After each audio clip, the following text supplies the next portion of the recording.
कोई इंसान विटी और चार्मिंग कैसे बनता है, अगर आपको इसके पीछे की साइकोलॉजी जाननी है तो ये वीडियो लास्ट तक देखिएगा। पहले तो ये फैक्ट एस्टेब्लिश कर लिया जाए कि आप विट और चार्म फेक नहीं कर सकते, क्योंकि आप बाय बर्थ विटी और चार्मिंग होते ही हैं।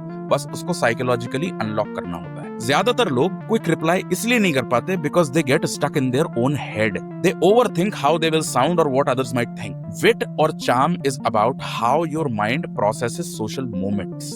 जो लोग सच में चार्मिंग होते हैं वो परफॉर्म नहीं करते हैं, वो एक्सप्रेस करते हैं। Because charm is the result of psychological safety with in your self. जब आपकी सेल्फ वर्थ दूसरों के अप्रूवल पर डिपेंड नहीं करती, तब आपका जो नेचुरल ह्यूमर होता है वो फ्लो करता है। That's why it is important to remind yourself in every setting that you are not in this world to impress anyone. Also understand that witty people are not the funniest people. They are actually the most aware people. They can read clues, tones, expression, pauses and can adjust in real time. और इस चीज की practice की जा सकती है। आप बोलने से ज्यादा लोगों को सुनने में इंटरेस्ट दिखाइए। And when you are listening to them, notice small details about them, their expressions, things that they laugh at, their pauses. So, wittiness does not come by trying hard to be witty, but by being curious in the moment. इसके अलावा विट और charm के flow के लिए authenticity बहुत जरूरी है। You can't just add a layer of personality to look charming, बल्कि आपको खुद को जज करना बंद करना पड़ता है, फिल्टर करना बंद करना पड़ता है, and you have to become comfortable with your own flaws and personality.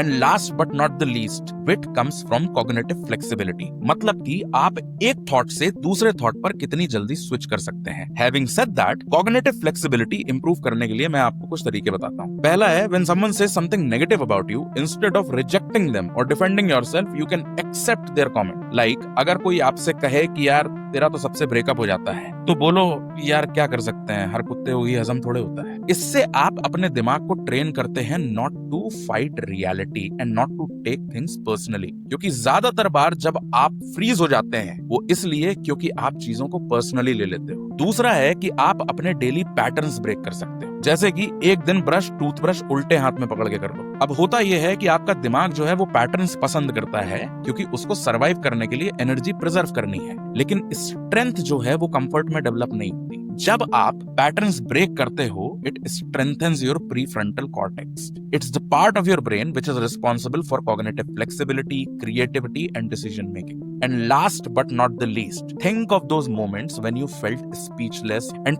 Think in your head कि तुम उस मोमेंट में क्या अलग कर सकते थे या कह सकते थे। और जब आप ऐसा 100 बार करते हो, आपके पास एक बड़ी लाइब्रेरी तैयार हो जाती है जवाबों की। तो जब अगली बार ऐसा कोई सिमिलर मोमेंट आता है, तो so you already know what to say. So don't fake it, free it, it's already inside you.